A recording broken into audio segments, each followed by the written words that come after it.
All right, congratulations on the film, first of all. And I know that this has been truly a labor of love, not just for you, but pretty much everybody involved in this project. You've taken on not only an acting role, but the role of executive producer on this too. How did that come about?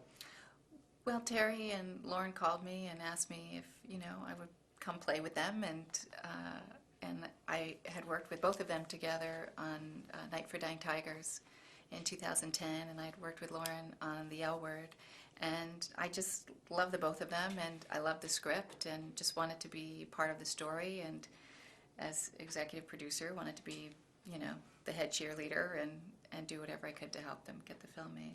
And what was it like to be the head cheerleader on this? Because getting a movie that you really want to get made, especially an indie film, not that easy. Was it a tough go getting it off the ground? Well, I think initially it was, and I think Indiegogo really helped and encouraged the group. And it's surprising how you can put everything together little by little, and you get there. If you really want to get there, you can get there.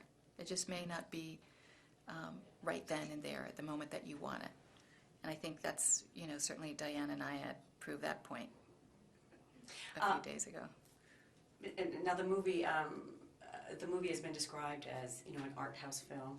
I know Terry says it's a movie for grown-ups, Right. A love letter to cinema, all those things. How would you describe what this movie is to you?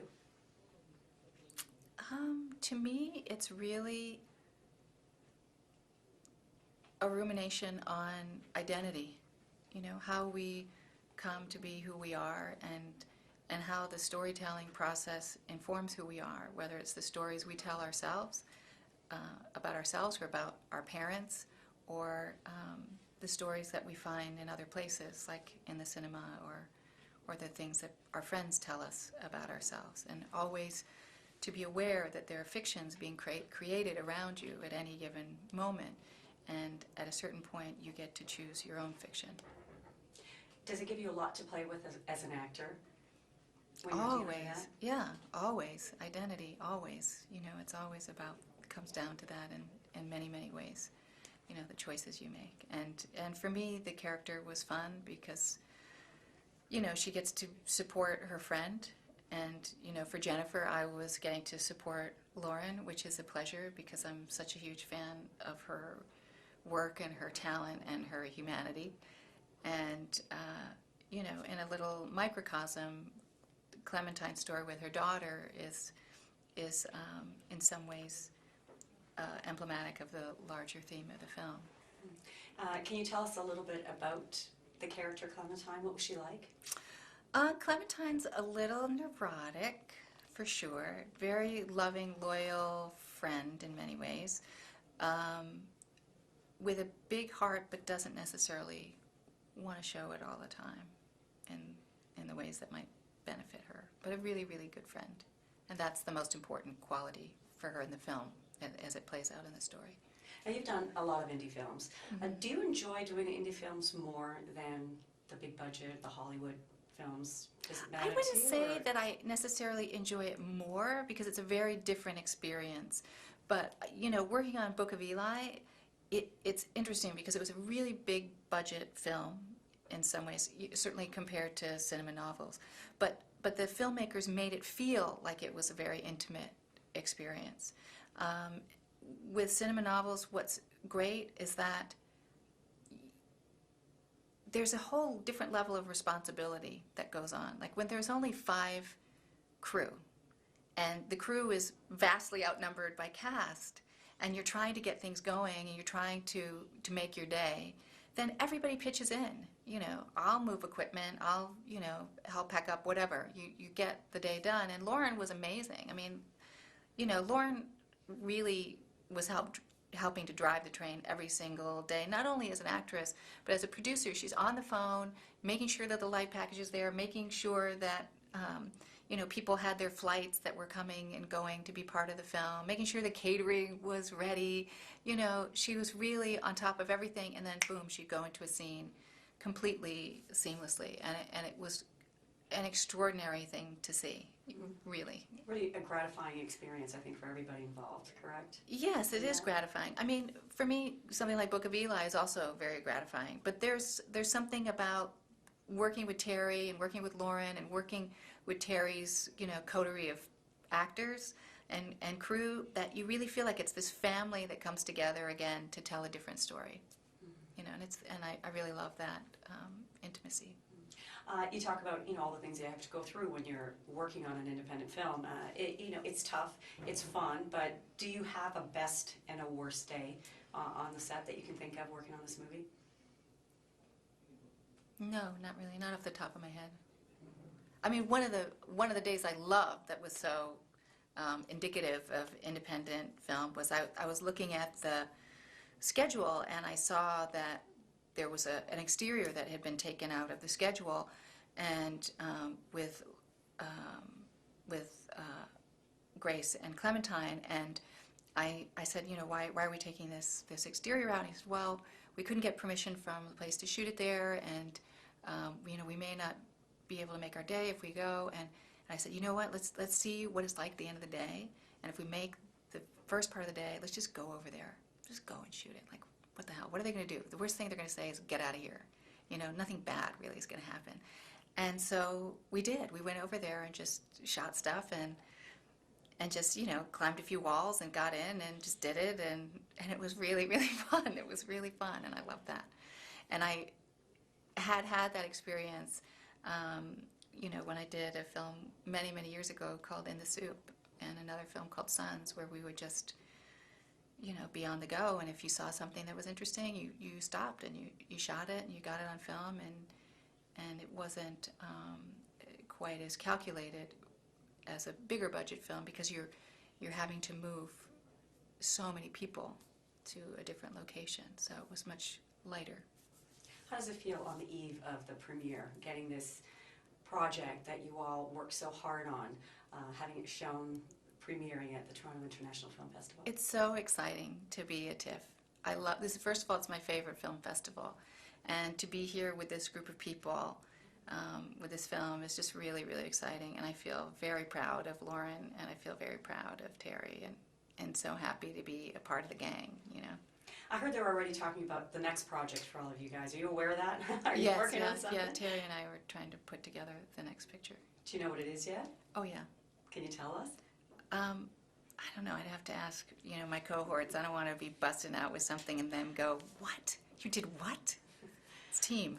How lucky you are to be able to work with the team and work with them again and again and again and make this happen. Oh, it's so exciting. Yeah. It's so exciting. When we think of your name, Jennifer-Beals, automatically everybody thinks Flashdance.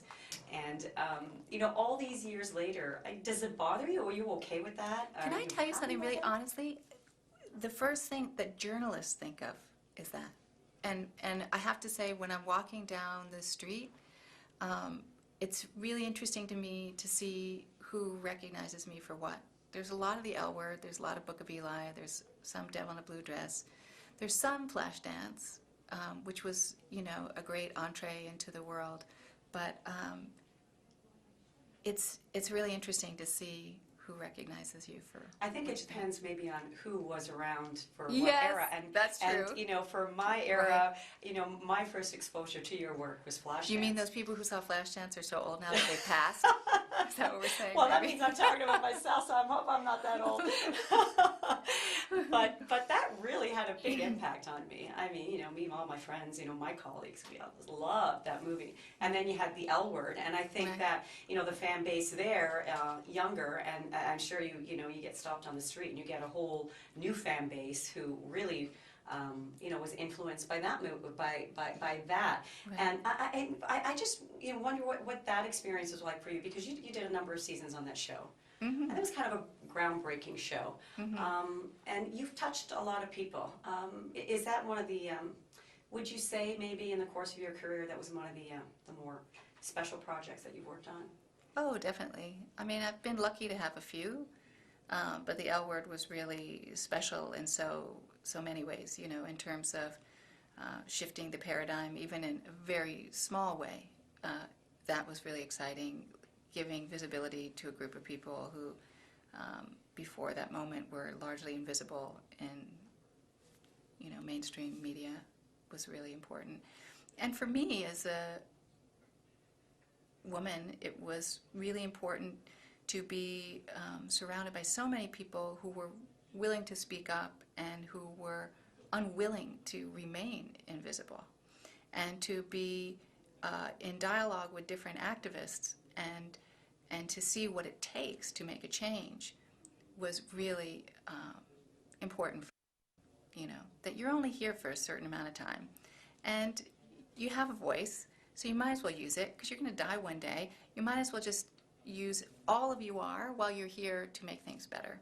And you do have a lot of projects that you're working on to make the world a better place. Well, I don't know if they'll make the world a better place, but I think that what I do believe is that storytelling is crucial to the culture, and it's the only way things really change, whether it's people coming to the seats of government and telling their stories over and over and over and over and over again to convince lawmakers to change the law, or whether it's the story we tell ourselves in our own head to help us change our behavior, or the stories that we tell our children or we tell our friends, or those stories start to make up who you are or how you see the world. Having had all these experiences, do you feel that in some way you have a responsibility to do that as an actor? I don't feel necessarily that I have a responsibility to do it. I don't feel that, because I'm happy to be doing really silly things too. But even that is a way to perhaps lighten the load sometimes, mine and somebody else's. It's more of a pleasure, and I think as I get older, I think it's one of those things where you go, oh gosh, got to get this done, got to make things better. Work on that bucket list. Yeah, I don't know if I don't really have a bucket list, but it's just something that you see a little bit more clearly how you need to get things done. And what else are you getting done? Do you have anything else in the works that you can tell us about? I'm developing a show at HBO, and there's a couple of projects that I'm producing and acting in. Wonderful. And one of which is with Terry, and really excited about that. Yeah, I think the others are too. And have a wonderful premiere tonight. I hope it's everything that you want it to be. Thank and you. more. Thank you so much. Have a lot of fun, and thank you for this.